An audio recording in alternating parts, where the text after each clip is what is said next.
Black Scully on check. Got a little turtleneck on check. Welcome to another marvelous episode. It's been a great week of shows this week. I think we talked about a little bit everything this week. We got into our conference winners this week. We put out our college football playoff prediction. I never posted that graphic on Twitter or any other social media forum. We need to do that. We went live on TikTok a few times this week, put out some shorts this week. Just been a great week of content. And, shout out to everybody who's always in here tuning into this show every day. I truly do appreciate it. It's a game week. It's crazy. I just purchased my flight literally just a few minutes ago. Taking an early flight, like a 6 a.m. flight, so I'm going to get to the airport around 4 a.m. to Atlanta. We were going to go to the MEAC SWAC Challenge. That's the game we really wanted to, just because of that HBCU atmosphere, but just some things that happen that's kind of minutia, that's kind of semantic, that's kind of crazy. I'm not sure if people don't realize exactly who we are and what we do, but we were credentialed for it. That's neither here nor there, but just some things that we want to do. It's no longer being able to go to locations. Now it's being able to go to locations and be able to go live from locations. That's where we are as a company now, just to be able to provide content. And really, I think what spoiled us in that regard was, this media day cycle that we just went through.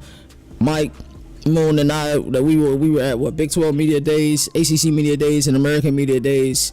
Truly undefeated, that run that we just went on, and being able to go live has to be a part of the equation. So now we're pivoting. We're going to the FCS kickoff. A really good game. It's going to be Mercer versus UC Davis. Both teams were in the FCS championship last year, so we're just excited to be in Montgomery as we were in Alabama, and they're not far from each other at all. So still flying to Atlanta, still going to a college football game tomorrow. That's all I care about, really. Every week I want to be at somebody's college football game, so I'm excited about that. So on today's docket, let's talk about some of the topics on today's show. Hopefully you all caught the emergency episode that I dropped last night when we got the behemoth news from the SEC that we got yesterday. Really great to hear. I think it's great for the sport, and that's one of the things we want to talk about. Well, we want to talk about how it kind of affects the overall landscape of the sport. I think is what we want to talk about today. Far into the news, our six-pack of headlines, as we like to say. SEC rivalry set in stone. We'll talk a little bit more about that. A lot of this episode, I shouldn't say a lot. A good portion of it will be dealing with that.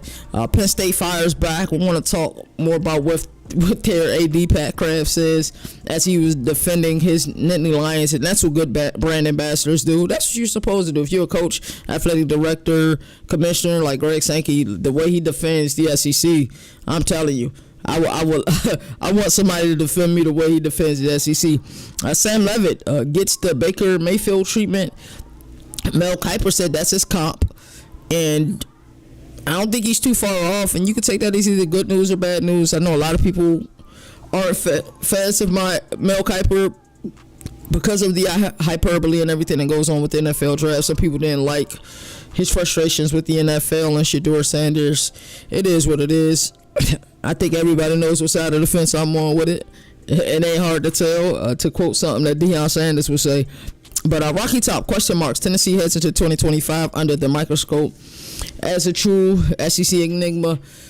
I'll get to see them in, 8 days. I'll get to see Tennessee versus Syracuse at the Aflac Kickoff Challenge. Actually just got a bunch of emails from the Aflac this morning, and it's always exciting when you get emails and it's, pertaining to games. It's really cool. Urban Meyer blast Dublin opener. At first when I seen this, I'm like, Urban Meyer, do we gotta cook you again, bro? But nah, what he's saying I think makes a lot of sense. We'll talk about that. And then Greg Byrne kind of speaks out, and that's Alabama athletic director. He weighs in on SEC 9-game format and what it really means. So for our Governor React segment, we are going to react as we always do in that segment. Sometimes we're reacting to my thoughts. This time we're reacting to somebody else's thought. Bleacher Report dropped its top 25 quarterbacks for 2025. By and large, I don't have any issues with it, but of course I'll take some issues with it. It is what it is. So it's all good. At the end of the day, we all college football fans here, right? So I'll just give my 2 cents on how I feel about it. For Governor Ruling segment, we're going to look at the SEC seismic scheduling shift and how it shifts the entire landscape of the sport. It doesn't just affect the SEC. It doesn't just affect the Cold War that's going on between the SEC and the Big Ten right now. It affects so many things that I think people aren't paying attention to. Now the ACC has no choice but to go to a 9-game schedule. Big 12 was already utilizing a 9-game schedule. The Big 10 was already utilizing a 9-game schedule, but now it's going to force the Big 10 to make sure that your 10th game is that power game, the same way the SEC is doing it. When the SEC moves the needle in this sport, everybody else moves, whether you like it or not. That's just the way it works. And I think one of the things that kind of got skipped over, and even I skipped over it yesterday, but the more I was thinking about it this morning as I wake up early and I was just working on content, I was like, this really is going to affect some of these G5 schools and FCS schools who know that they're going to be invited to a team's homecoming. They're going to get plastered. Everybody's going to celebrate in the season, but they do get money, and it's a great way to make money for your program. So I think that's the part that everybody's kind of glossing over. We'll talk about that. It's so much more to talk about with the ruling. And I honestly want to hear more from the College Football Playoff Committee about their algorithm, bro. Because I don't want them to be able to move goalposts when they feel like it. We need something set in stone. What is your rubric? Just give us your rubric. Like, it don't got to be like, we know you got mathematicians a part of your, committee, but just give us a rubric so the people who really care about this sport know that you're not moving goalposts. That's all we want. We want consistency. We want everything in black and white. We don't want any gray areas. We're not asking for a lot. Just give us your rubric. That's all I want.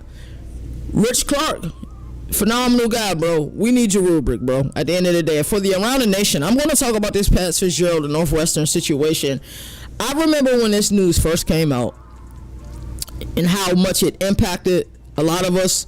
It made us think about the Penn State situation from many years ago, and it really put Pat Fitzgerald in a bad light. I remember attending ACC Media Days that year, and that was in 2023, and Jim Phillips said, hey, I'm not taking any questions about this, because he was the athletic director at Northwestern during the tenure when a lot of this hazing and stuff was going on. So I'm so happy for Pat Fitzgerald, but now I'm even more mad at Northwestern and the NCAA and us, the media, as well, because a lot of us mishandled the situation, to be honest with you. So I think we got a pretty daggone good show today. Make sure you guys are following us on all our platforms, at the CFB Nation on YouTube, at the CFB Nation on Twitter, at Lever KT on Twitter. That's my Twitter. At Governor of College Football. That's my YouTube. Make sure you following us on Instagram at CFB Nation HQ. Follow us on TikTok at the CFB Nation. Follow us. We are providing a lot of college football content, a myriad of college football content. And I tell you, you'll be hard pressed to find another entity that's going to give you the insights that we're going to be able to give you, whether it's live from the field, post-game shows live from the field, pre-game shows. We already got schools that we are going to be able to do everything we want to do, pretty much leading into the kickoff. We are excited about that. So make sure you guys are following us on all of our platforms. Governor College Football, hashtag go CFB. CFB Nation, your only college football destination. Let's get it. Governor of College Football, we're going to recap ACC. Hey, that's CJ defensive on minds. that. They have to be better on that side of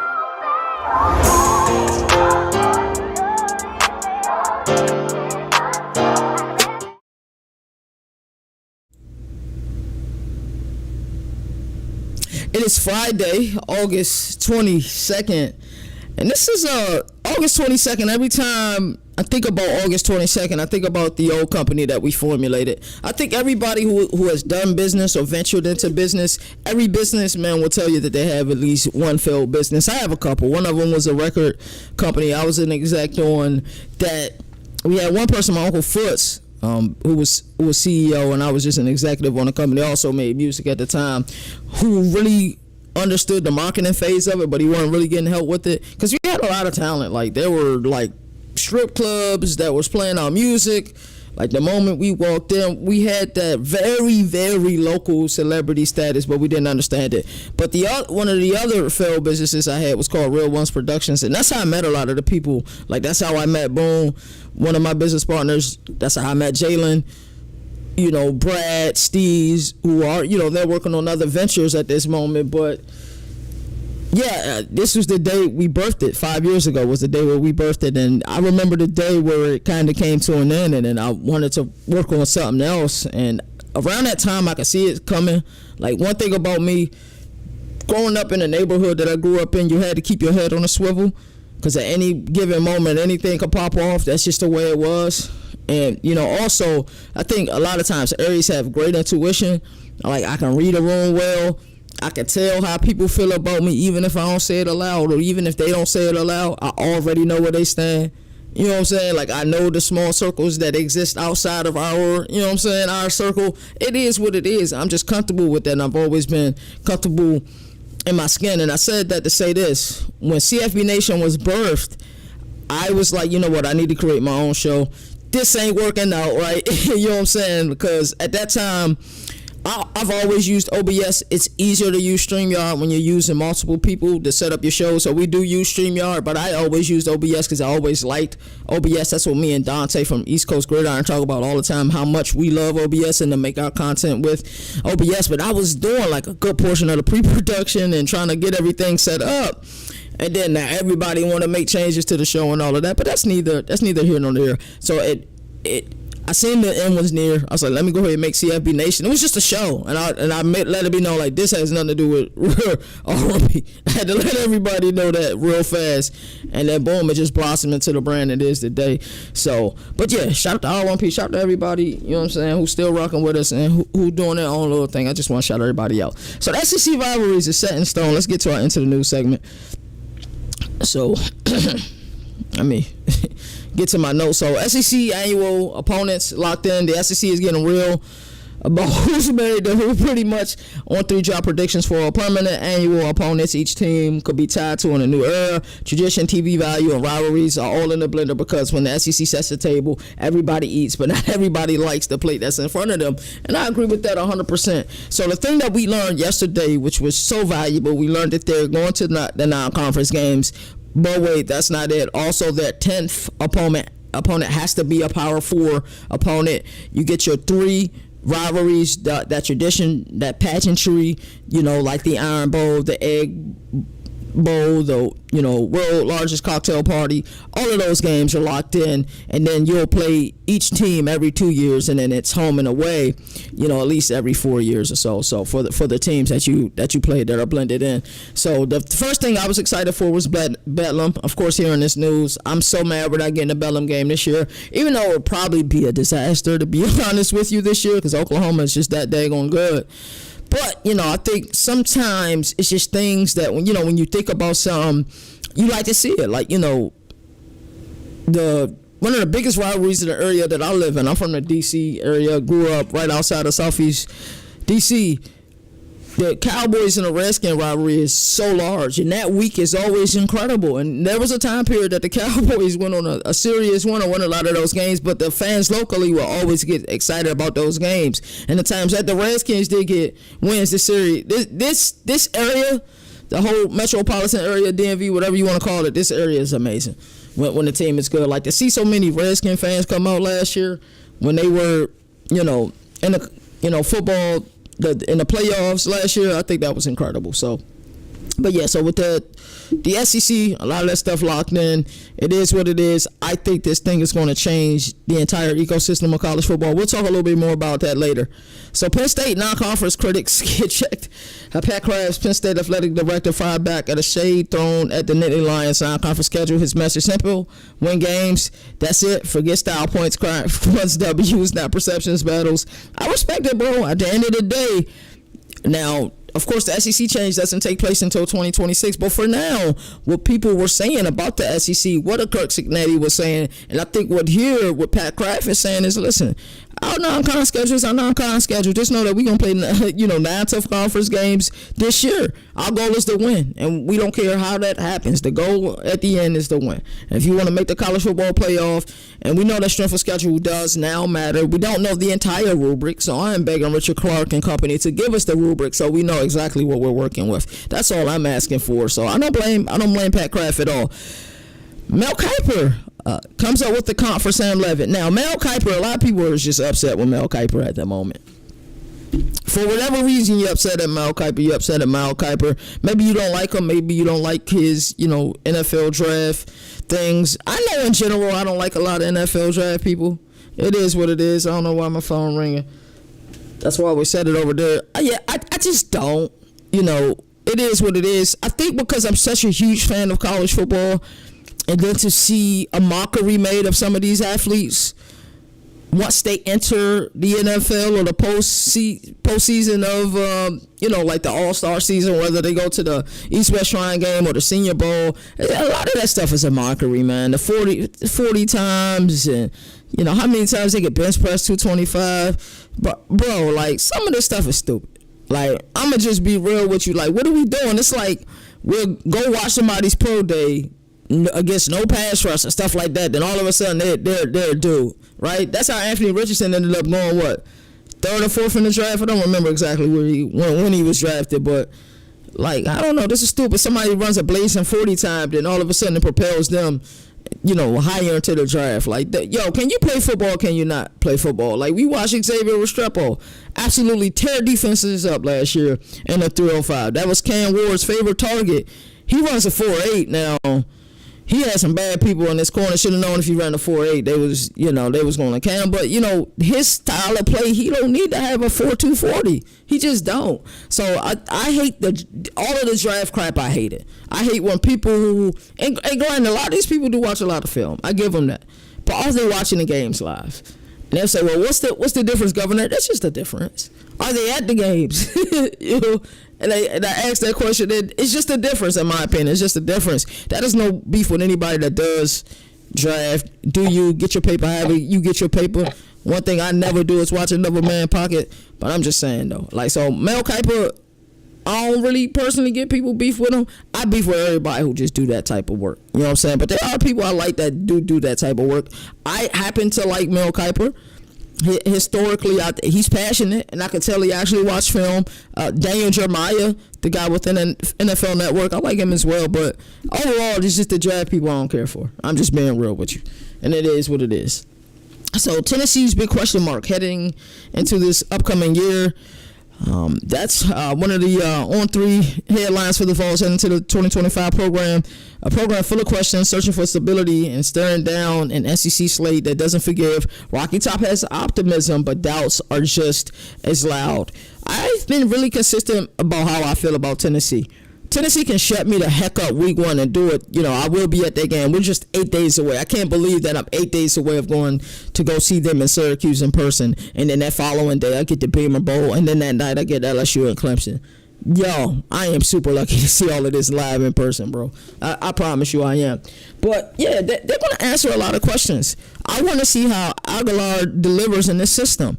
Because from a schematic perspective, I see why a lot of people run the system. Now, if I was coaching at the college ranks, it's not the system that I would run per se, but some of the principles I would, because it's easy, math in addition. It's a really simple system to run. Like, where do you have the favorable matchups? Is it these wide splits? How's the defense going to play these wide splits?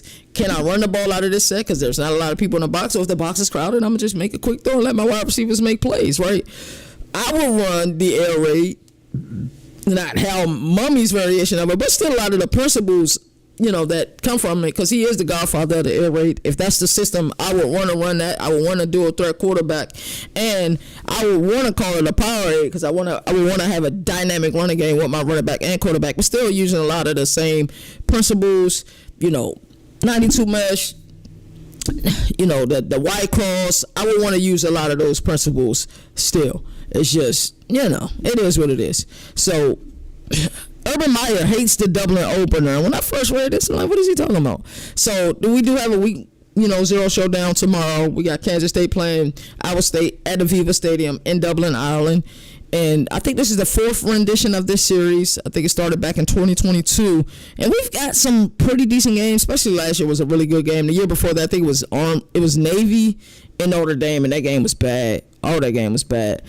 But Urban Meyer said the game that is actually awful. He said to open up conference play overseas for 2 teams with playoff aspirations. Okay, Urban Meyer, don't start cooking up for no reason. I like what he's saying.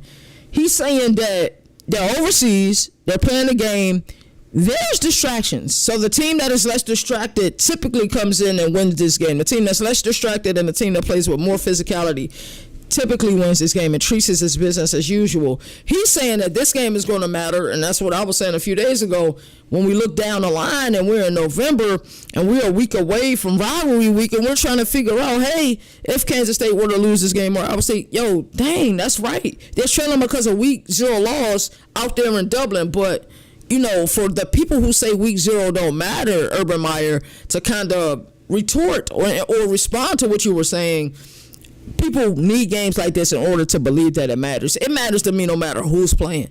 Like, Maction is incredible. Fun Belt is incredible. When Con USA have those weekdays games, for me, it's incredible. I would watch a college football game over an NFL game any day of the week. 1,000,000 times for Saturday. And that's just the God honest truth. The only NFL games that I watch are the Buffalo Bills. And anybody who knows me knows that's the truth. I am so far removed. The only reason that I know a lot of players in the NFL is because I've watched college football for so long. And that's where the players come from. And playing Madden, which I think is better than college football 26 this year. And it hurts me to say. But they did make an update, add 1,000 players yesterday. So hopefully it's better. But sometimes that game is unplayable. So Greg Byrne from SEC, he's a Alabama athletic director, went on record about the SEC's 9-game schedule, and his take, it reshapes the tide, future slates, and forces the league to rethink balance, rivalries, and playoff position. In translation, nothing stays the same in SEC. And they're really just setting up the stage, in my opinion. They're truly setting up the stage when you look at the future of the sport. We know that, SOS is the number one parameter for the college football playoff now. So that gauntlet is going to be difficult. It is 100% going to be difficult. So I'm interested to see how all of this works out. But that's our Into the News segment. Let's go ahead and head on right into our next segment. Governor Reacts, and we're going to take a look at Bleacher's Report, top 25 quarterbacks heading into the 2025 season. And you guys react with me. How do you guys feel about this? Y'all let me know.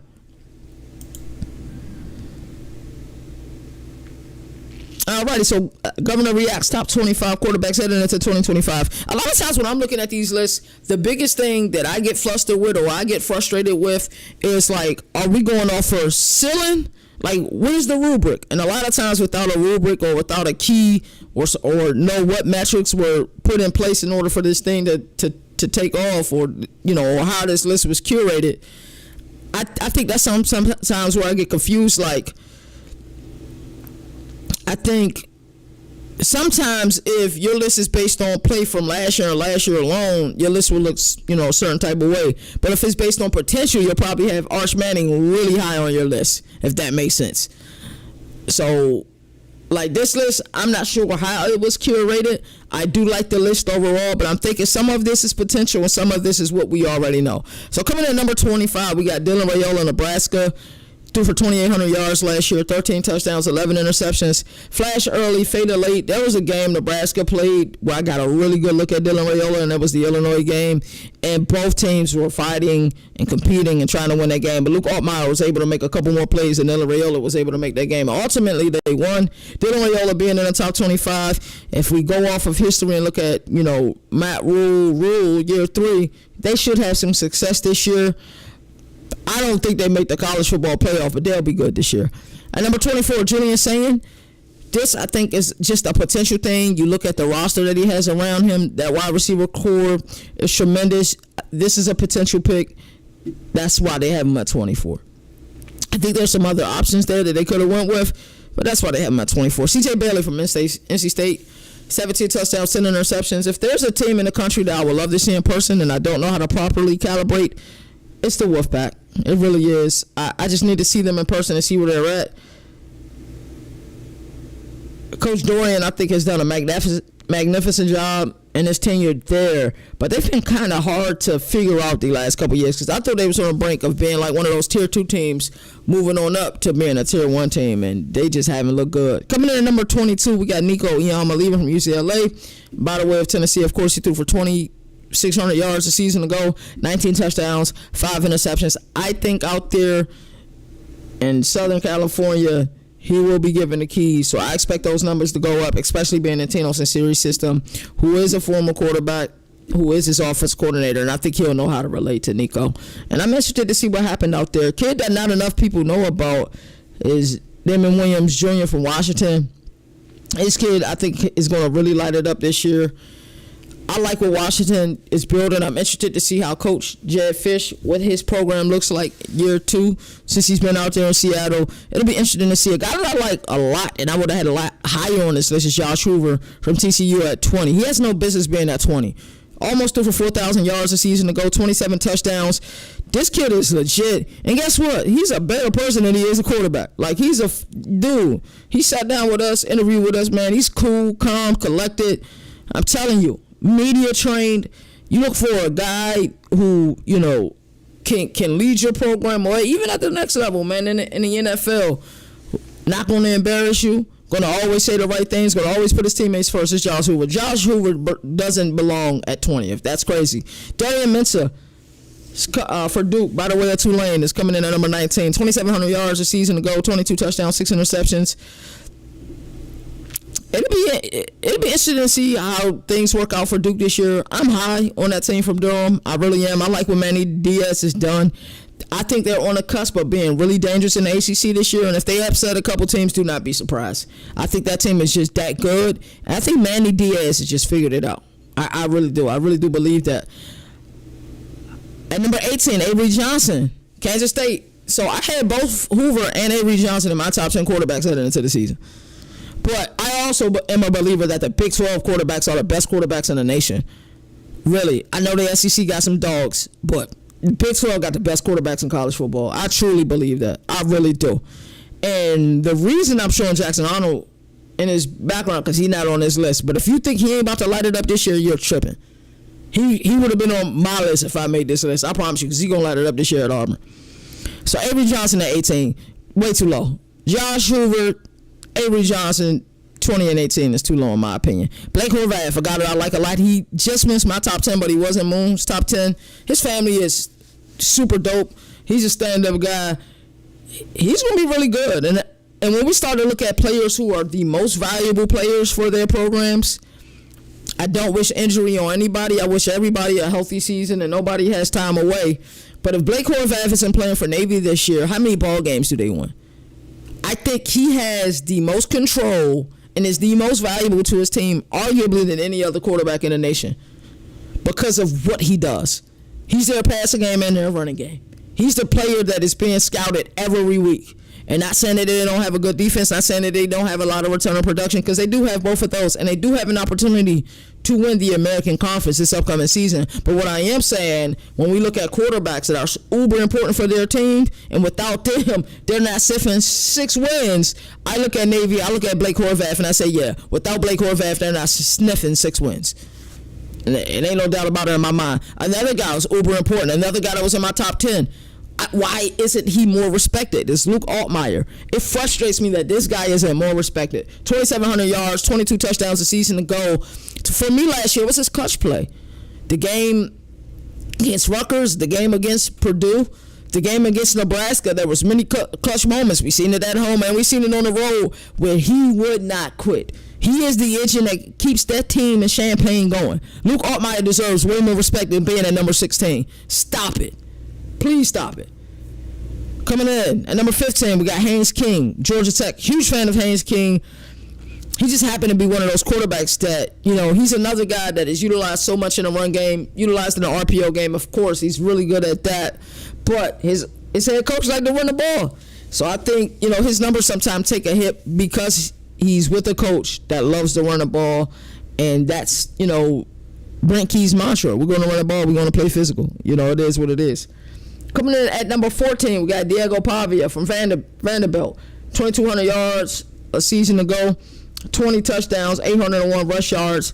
Really, you know, trying to put Vandy back on the map. And I truly appreciate what he's doing because the kid is truly spectacular. Like, he's got that Rocky Balboa. Like, watching the SEC football any given Saturday, I've already had a great deal of respect for him because I seen Diego Pavia when he was at the G5 ranks. I seen him when he was playing in the Conference USA with New Mexico State, and they were in the conference championship versus Liberty. So I got to see Diego Pavia versus Caden Salter in the championship. Like, yo, that was one of the best games I've been to. They were going back and forth. Both of them were making tremendous amount of plays for their team, and I had no clue he'll end up at Vandy, but I knew he was talented. I knew that. And the fact that Auburn had an opportunity to get him, too, makes you think as well. Coming in number 13. This is disrespectful, bro. Rocco Beck is in the top 10 quarterback in college football? Say what? Rocco Beck is in the top 10 quarterbacks, 3,500 yards a season ago, 25 touchdowns. Like, come on, man. Like, Rocco Beck got the job done last year. And I know they fell short, against Arizona State in the conference championship game. But this kid, Rocco Beck, is a real deal. And I'm telling you, he's an elite quarterback. There's no way you guys got him at 13. It's no way. I just don't see it. I really don't. And I'm going to name the quarterbacks because that's the way I am, that I don't think they are better than Rocco Beck. And some of y'all going to be upset when I name it.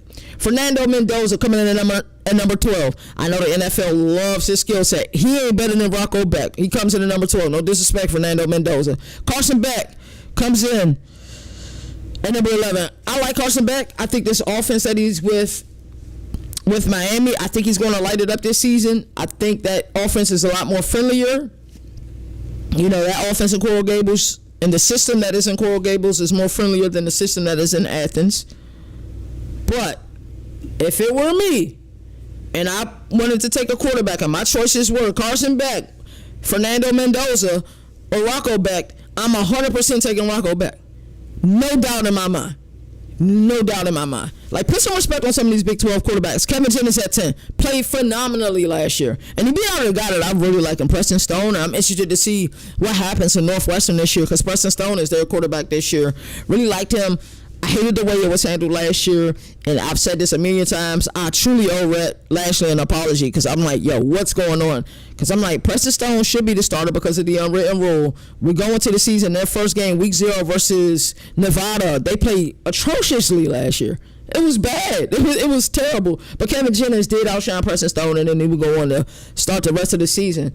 I like Kevin Jennings. He runs an outstanding RPO system, but I'm not taking him over Rocco Beck. I'm just being honest. But he did lead this team to a college football playoff berth. I got to respect it. Sam Leavitt, 2,800 yards, 24 touchdowns, 443 rushing yards. I like Sam Leavitt a lot. He was at Michigan State, went to Arizona State, lit it up, sent them to the playoffs, and they truly had an opportunity to beat Texas if a couple plays weren't called. I'm going to just say it the way that I feel like saying it. So it is what it is. I like Sam Leavitt a lot. But this next one, I'm not going to even mention anymore about Rocco Beck because this next one surprised me. It really did. Because I feel like I've been pounding the table talking about Sawyer Robertson, and they got Sawyer Robertson and have Sam Leavitt just like I did. I had Sawyer Robertson at number 5 in my quarterback rankings, the one that I did post-spring camp. I say, how do people look at this kid? First of all, he's got that NFL prototypical size for a quarterback. He's mobile enough. He's not dual threat, but he's mobile enough. He can pick up first downs with his feet. This kid is the real deal, bro. 3,000 yards a season ago, 28 touchdowns. Finished 6-0 after starting the season off 2-4. And he's supposed to be an afterthought because Daquan Finn was supposed to go there and start it last year in Waco. But he didn't. So, man, Sawyer Robertson at number 8. Bleacher Report. Ball. Great job. DJ Lagway at number 7. I think the DJ Lagway grab is what a lot of us thinks. I think his ceiling is through the roof. May have the highest ceiling in all of college football based on his surrounding, his help. Tremendous wide receiver room. Great 1-2 punch at running back with Ball and Jackson. Look at the defensive side of things. Your defense is outstanding. May arguably had the best offensive line in all of college football. DJ Lagway, what was he, 6-1 last year when he started? Truly 6-0 if we're being honest, because we shouldn't count that Georgia game against him because he got hurt. Number 6, John Mateer. John Mateer is going to light it up in Norman this year. I am so excited for Sooner fans because John Mateer is going to absolutely light it up. 3,100 yards, 29 touchdowns, 826 yards rushing. In the same system, he was able to go to Norman and help some of the people who didn't know the system and teach them the system. I think we're going to see a huge difference with this Ben Arbuckle-led offense versus the Seth Littrell offense. And that's not a dig at Seth Littrell. I just think what Oklahoma want to do and want to be in the SEC. I think Ben Arbuckle is the way to do that, 100%. Garrett Nussmeier comes in, I skipped over somebody. Arch Manning comes in at number 5 at 939 yards a season ago, 9 touchdowns. Of course, he had limited reps because Quinn Ewers was the starting quarterback. I'm interested to see what the offense looks like with Arch Manning at quarterback. I think a lot of what we've seen with Texas, Texas is really great at the RPO game, but it's not a lot of RPO reads. With Arch Manning, you have the ability to have the RPO read, which I think is really interesting because he has the ability to take off based on what he's seeing. So Sarkisian, and then they got the kid Jack Entries from Cal, which I think was one of the underrated portal moves. I really like what they were able to do. I truly did. Garrett Nussmeier coming in at number 4. Not bad at all. 4,000 yards last year, 29 touchdowns. Interceptions was a little high. I think they have one of the best constructed rosters in the sport this upcoming year. They just got to get it done. Brian Kelly got to get it done. And I am going to overjudge week 0. I want y'all to come out there against Clemson and play amazing. Don't get dog walked, though. Don't get dog walked. Because you're going to make the people who are picking them to win it all this year look crazy. You're going to have them looking real crazy this year. I'm telling you. Don't get dog walk week 1 in the Death Valley for the Battle of Death Valley. I'm going to be there. And just like a lot of the for my thumbnails, the different character faces I had for my avatar that I created for myself, like, it's going to be a lot of that, bro. Because I'm telling you. Do not get dog walk week 1. Just don't get dog walk week 1. Coming in number 3, the North Sellers. South Carolina. This kid, a lot of people are projecting this kid to have like that Cam Newton jump. Like they think he's really going to light it up this season. I'm interested to see how well he plays in the Beamer Bowl. I'm really interested because a win against South Carolina would be huge for the Virginia Tech program. Because I thought last year with the easy schedule that they had last year, I thought they had an opportunity to really compete in the ACC. That just didn't happen. Tyler Bowen, I don't think him and Kyron Drones, like the offense that Tyler Bowen ran, I don't think really meshed well with the skill set of Kyron Drones. So we'll see if Philip Montgomery can come in there and have a system that meshes well with Kyron Drones, to be honest with you. But this is another game I'll be at. This is a Sunday game. The Beamer Bowl is on Sunday between South Carolina and Virginia Tech. I can't wait to see that game. I am on the field for that game, so I get to see Lenore Sellers. Right, I'm talking about right there on the sideline. And trust me, it's going to be amazing to see. But watch out for Virginia Tech in that game. One of my bold predictions this year, not the boldest one, is that the ACC may sweep the Aflac Kickoff Challenge. What happens if Syracuse beat Tennessee and Virginia Tech finds a way to upset South Carolina? Right? That would be interesting, wouldn't it? Coming in number 2, we got Drew Aller, Penn State. 3,300 yards, 24 touchdowns. Hey, thank you, Bleacher Report, for giving that man the respect he deserves. Because a lot of people, like, I don't know, for some reason, for some way, shape, or form, they don't rock with bro. I don't know why. I think some of his limitations isn't his limitations. Granted, I give you the Notre Dame game. He played terrible. Probably the worst tape he's ever put out. He played horribly that game. Just the throws that he missed. I know he wish he has them back. But he's also in a system that's a lot like the system in Athens, where we're going to run the ball. We're not going to turn the ball over. We're going to play outstanding defense, and we're going to win the game. And that's how we're going to win the game, right? I feel like a lot of times, he's just in one of those systems. I promise you, if he was in like a more quarterback-friendly system, he would light it up. But he just isn't, and that's the fact of the matter, to be honest with you. And coming in at number 1, we got Cade Klubnik. 3,600 yards a season ago, 36 touchdowns. Him and Garrett Riley, the relationship them two have is phenomenal. So overall, not mad at this list. They're going to be mad they didn't have Jackson Arnold on this list. Why Racco Beck is at 13, I don't know. Why Luke Altmaier is at 16, I don't know. Blake Horvath at 17, he should be higher. Avery Johnson at 18 is just disrespectful. And Josh Hoover at 20 is disrespectful as well. But I see what you guys are trying to do. But yeah, Jackson Arnold should be on this list. 100% should be on this list because I think he's going to light it up this year at Auburn. So, we better go ahead and get into our next segment, Governor Ruling. I think you guys are going to like this. Alrighty, Governor Ruling, how the SEC bomb drop changes the sport.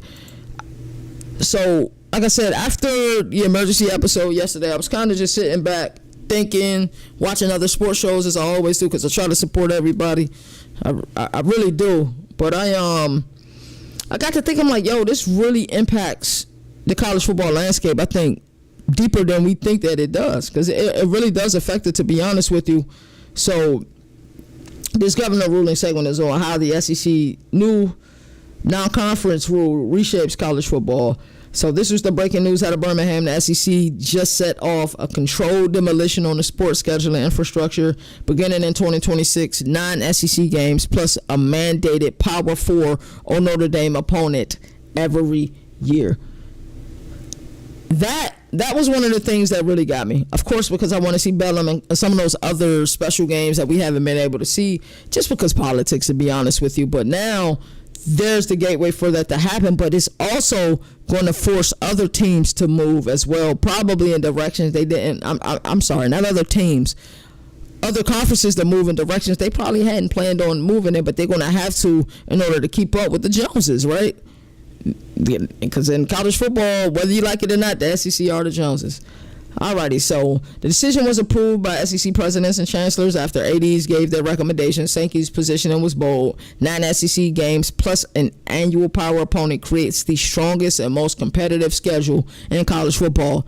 Facts, 100 emoji, fire emoji. Abso-freaking-lutely it does. And here's how it works now. Divisional format, no east-west, of course, no pods.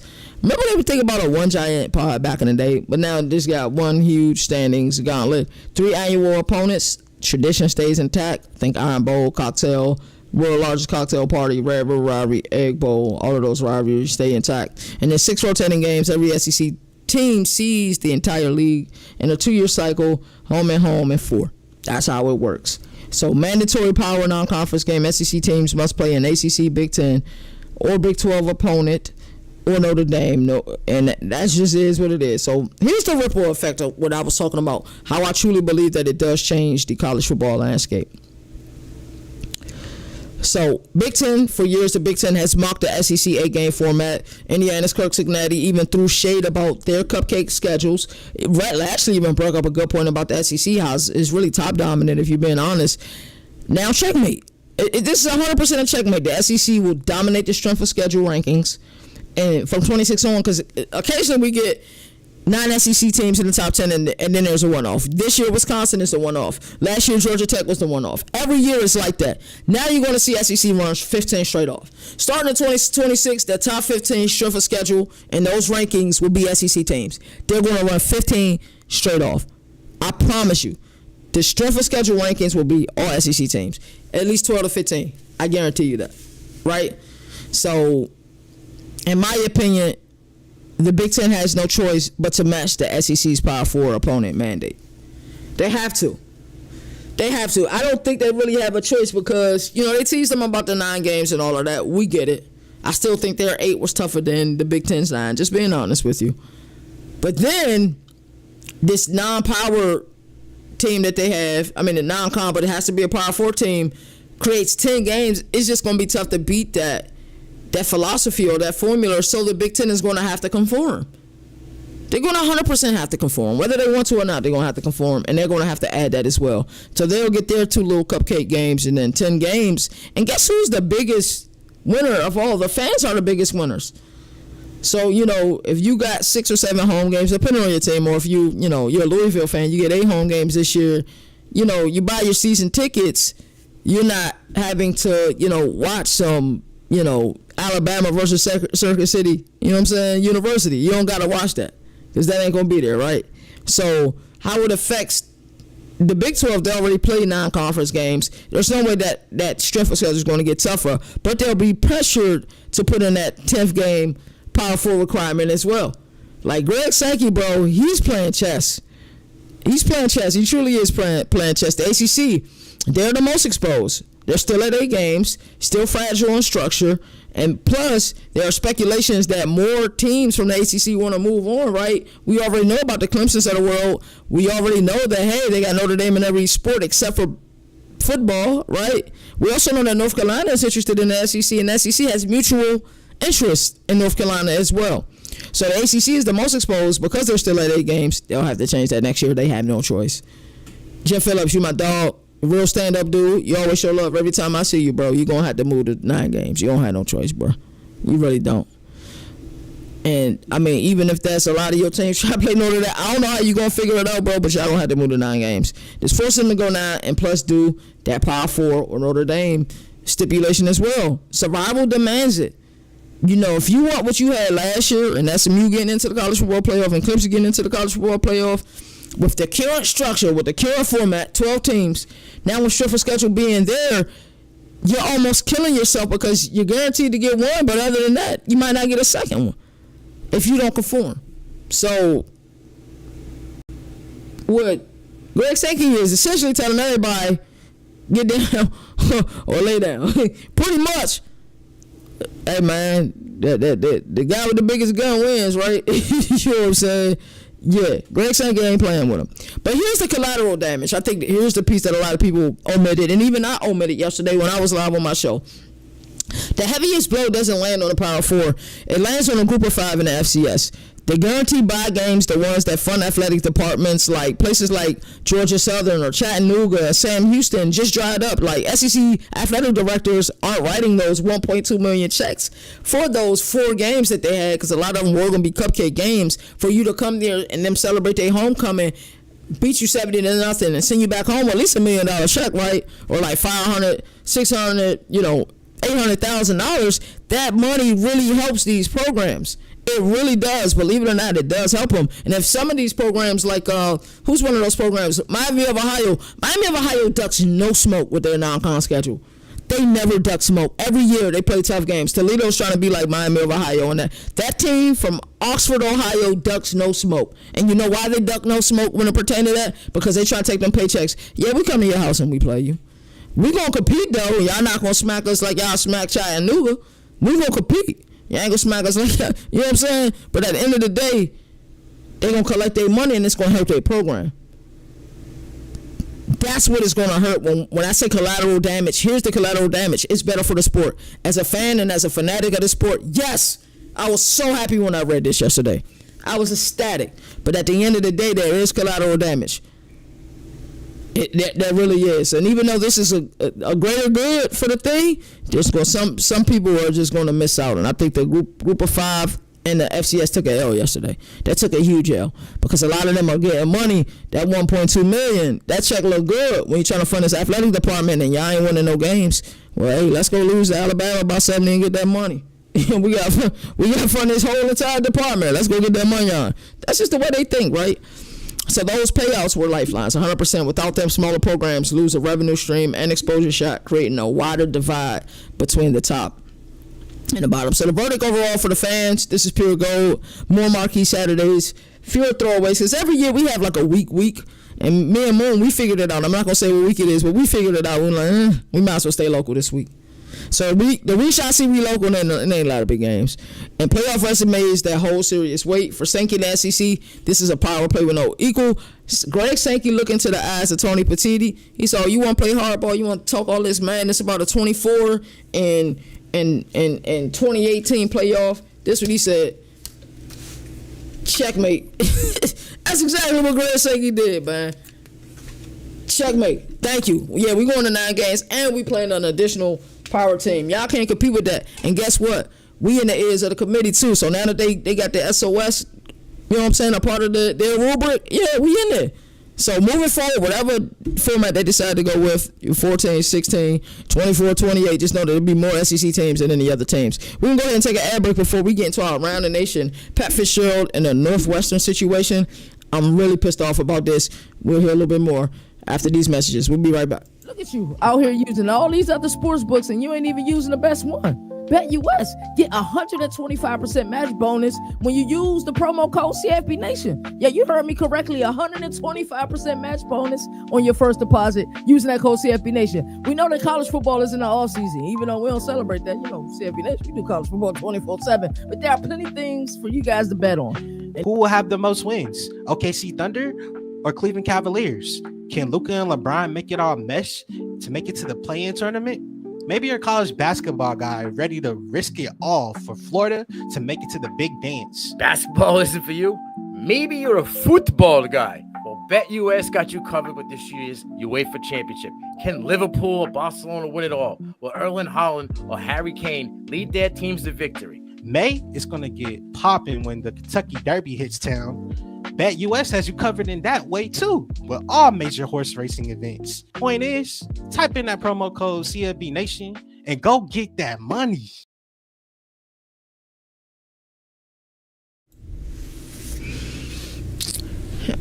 And we're back. Thank you for everybody sticking around. Got a bunch of credential emails coming in my email, so I was checking those out while we were on that break. Super excited for the season, but let's get into this. This is something that I am really upset about. I'm upset at myself about because we was only going on the information that we knew. Let me go ahead and change that little third. Sorry about that. But this man deserves an apology from everyone. And when I say everyone, I mean everyone. Because it's hard enough being a coach. We heard Shane Beamer's wife talk about it. She was like, when they lose, she don't even leave the house. People looking at her funny and all of that. Imagine what this man had to go through the past couple years. People really think he was, mistreating players and that he was aware of some of the stuff that was going on. Imagine the looks that he was getting. People probably didn't even want people who kids was probably coming up and waving to him all the time, and they found out about that. That's what they doing. They taking their kid. I'm like, no. And I'm sure he can see it. Like, their kid probably want to say, hey, how's it going, Mr. Fitzgerald? Nah, bro, none of that. So for 2 years, this man had to deal with that until he was vindicated, and there's no way we can pay him back. Yeah, the monetary thing is okay, that's cool, but them scars don't heal, bro. Them scars don't heal at all. Some of the treatment he had to deal with the last couple of years don't heal at all, too. And so for you get accused, it's one thing to be accused of something, you did it. Of course, you're going to try your best to get the lawyers that you can get and try to, find your way to beat the case. But the people who are, like, set on death row and weren't guilty or, of course they get awarded money. Yeah, that's cool, but you can't heal them scars, man. You really can. And some of the stuff this man and his family, think about it. You're a family man. Your family got to carry that. People with the last name Fitzgerald got to carry that, man. Especially that's directly related to them. They got to carry that weight too, man. So I feel bad because, like I said, I heard it and I was harsh on it, man. But yeah, let's rewind to July 2023. Northwestern football, proud Big Ten program, gets rocked by hazing allegations. And this was crazy. The ugliest word in sports because it cuts the soul, abuse, humiliation, cultural rot. We automatically think about Penn State, everything that happened there during, Joe Paul's last years there. I don't even like saying Sandusky's name, but you guys know what I'm talking about. So, and at the center of the storm, not a player, not an administrator, but head coach Pat Fitzgerald. It feels like in these situations, programs, instead of trying to get to the root cause of situations, they end up going on a witch hunt and say, who's the most to blame? Let's hurry up so we can fix this, but it's not a real fix. You haven't fixed the, you know what I want to say. I've been working on not cussing. You haven't fixed the daggone thing. You haven't. If you're going on a witch hunt trying to find out or play a game of who done it, but you haven't done real research and you just want to find a guy who's most likely to blame so we can take this PR nightmare off of us, that's bad. That's bad. 17 years as the leader there and one of the most successful coaches in school history, and suddenly he's the public enemy number one. Suspended, then fired outright. No trial, no due process, no chance to defend himself. He's just gone. And we lit him up. We, the media, are part of the blame as well. And I'll take acceptance of that. I really will. Because it's just based off the information we knew. We just thought it was like an open and shut case and he was automatically guilty. Right? And now, 2 years later, Fitzgerald finally lays it out himself. His statement is the smoking gun. And listen to these words. And I'm only pulling words that are exact that came out of, what I'm saying? That these are a quote. This is a quote. Discovery showed what I've said all along. I had no knowledge of hazing ever occurring. I never directed or encouraged hazing in any way. Right? So there is that thing called blind acceptance. Like, did he really not know? Or did he truly not know? But he was exonerated. So Discovery showed that what he said all along was true. He was 100% exonerated. That's not opinion. That's fact. Backed by months of legal discovery. He continues, I am extremely disappointed that the members of the team engaged in this behavior and that no one reported it to me so that I could have alerted Northwestern administrators and stopped it. Now, you know how it is. We all been in school, and you know how it is when you got your regular teachers and you have a substitute teacher like Mr. Mbele. I don't know if you ever had a substitute teacher named Mr. Mbele, but that was a substitute teacher for us at middle school and high school. And when Mr. Mbele was there, we acted a fool, bro. We had beat on a table talking about Mbele. I don't know why we did it. We just did it. But you know how it is. So a lot of times, I said that to say this, people know what they can get away with when he wasn't around. So they probably knew how to keep it under wraps, and that's why he didn't know about it. So if he say he didn't know about it, they did their investigations. The investigation shows he knew nothing about it. They just knew how to hide it really well, right? And he was exonerated. So translation, yes, the hazing happened, but the man running the program didn't know, and would have crushed it if he did. And this one hits the hardest. It really does. To rush judgment in July 2023 and the reports that suggested I knew are false and have caused me, my wife, and my 3 sons great stress, embarrassment, and reputational harm. And that's what I was saying. That's the part right there. Your family got to carry that. And it's one thing if your family got to carry wins and losses. That's one thing. We're fans, and sometimes as fans, we do the most. And I can admit that as fans. But that man family had to carry that. Oh man, them poor players. And you know how the mothers be, man, how the aunties be. They had their little drinks out there on their porch. They just looking at them like. It hurt all them players. I'm telling you, bro, that's the looks he got everywhere he went. I promise you, that's the look he got everywhere he went, yo. The reputational harm piece. And he may never get a job in college football again. I hope a program does allow him to do it, but a lot of times when you see these type of things, there's money involved. Once that payoff happens, they don't want him back in the sport. And that's heartbreaking that his family had to wear that. That embarrassment, peep the verbiage he used. It caused me, my wife, my 3 sons great stress, embarrassment, and reputational harm. That's rough right there.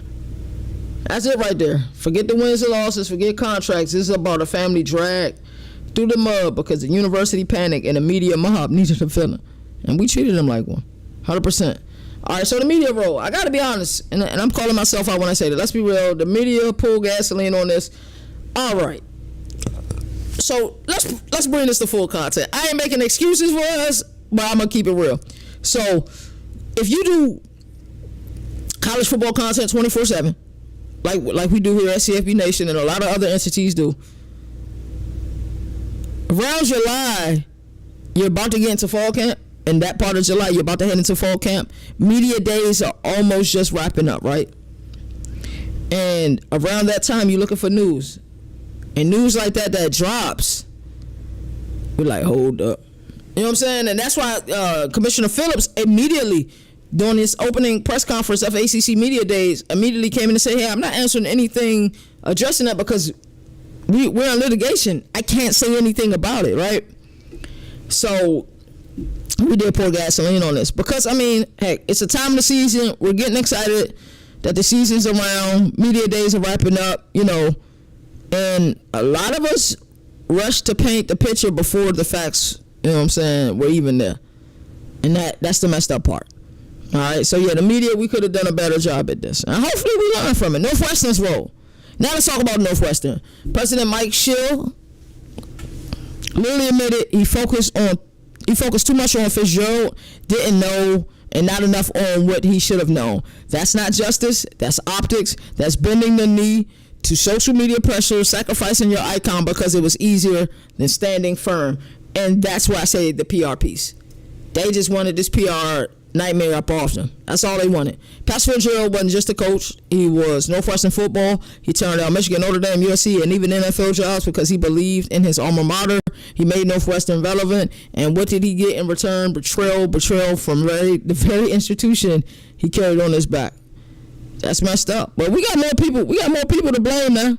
We got more people to talk about. The NCAA. The NCAA that will hammer a group of 5 kid for getting free chicken fingers at a booster's dinner, the same NCAA that loves to make an example out of players and assistant coaches, where were they when Pat Fitzgerald's career and reputation were being assassinated? Silent. No due process, no intervention, no support for a man proven innocent. Now, listen to this. One thing I can say about the NCAA, ever since it's been the Wild Wild West, they've been consistently like not caring. Ever since this sport has been in the state of the Wild Wild West, and when I say the Wild Wild West, I'm talking about the purely the semantics. I'm talking purely about, you know, the transfer portal, NIL, poaching, tampering. They don't care. They just don't. And apparently, Stein stealing and all of that, they don't care about that either, right? So it's crazy that they did not intervene at all, or did not allow due process or anything, or even speak up on his behalf, or even tell Northwestern, hey, let's wait till the facts come out. But it's hard to do that when, parents are angry, calling the institution, hey, what are you going to do about this? What are you going to do about this? What are you going to do about this? So it's dangerous. But that hypocrisy tells you everything you need to know about the NCAA. They are quick to relegate money in NIL, but when it comes to protecting the integrity of the people who build this sport, they vanish. That is true. That is 100% true. And, I mean, we can even go back to the Jalen Rashada situation. He wasn't protected. The Tez, what's my boy name from North Carolina? Was it Tez Walker? His situation with North Carolina, how North Carolina had to bite tooth and nail in order to get that to happen. But the larger message is this: the culture and the fallout. This whole saga raises a bigger question: what are we doing to the culture of college football? Hazing is disgusting. It ruins lives, but there is the truth lumping in an innocent man's because it is easier facing the harder reality. It's just as disgusting, to be honest with you. This guy's whole life was turned around. People looking at him crazy. His kids had to carry that. His wife had to carry that. You know what I'm saying? And will he ever coach college football again? I hope so, but I doubt it. I truly doubt it. So here's my verdict with this whole entire thing. Northwestern failed. The NCAA failed. The media failed. Everybody failed past Fitzgerald. We all did. We all take an L here. Everybody failed past Fitzgerald. The NCAA did. Northwestern did. The media did. Everybody did. The people in his neighborhood who was looking at him crazy and don't sit there and act like you wasn't. And then those very same people come up to you after you exonerated and say, we knew you was innocent all along. Well, you didn't act like it. You did not act like it. And that's the issue right there. And that's not sugarcoat this. Northwestern did just end a coaching tenure, right? They just did it. Without no just cause, no investigation. He did not get a due process at all. They just fired him just so they can end this firestorm, and that's messed up. So that's my ruling on that. Pat Gerald, from the media, we all apologize, bro. We should have waited. We should have gave you the due process. You didn't deserve this. I'm glad you got the monetary thing. I don't know how much the money is. Hopefully it's enough for you. You can take care of your family. You know what I'm saying? Your kids, and your kids. I hope it's that type of money. And hopefully you get to coach again. And, people do come up to you and apologize for the way you was treated. It's been a fun week of episodes, man. It's always a fun week of episodes. And guess what? It's not over because it's a college football week. We'll be going to Montgomery, Alabama tomorrow. Already booked my flight. So we'll be giving you guys live coverage from there, from the FCS kickoff. And then we got a big week of games after that. But we can't just overlook this. This is a really important game. We got Mercer and UC Davis. Both of these teams were in the FCS playoffs last year. That's the game we'll be going to, unless things change at the last minute because we're credentialed for 2 games. As I always like to say, there are no more victories in the sport that survive in advance. That's why college football has the greatest regular season. And until next time, I'll see you guys at some point later on today because I will be going live on TikTok. And I'll also see you guys tomorrow, before and after the game tomorrow. It shall be fun. It should be a huge event too, so we'll probably go live before the event and not even talk college football. Just enjoy, tailgate, talk about food with people, man. Y'all know how we do. But y'all take care. Governor of college football, we're going to recap ACC. Hey, that's CJ Great on defensive that minds. They have to be better on that side of the ball.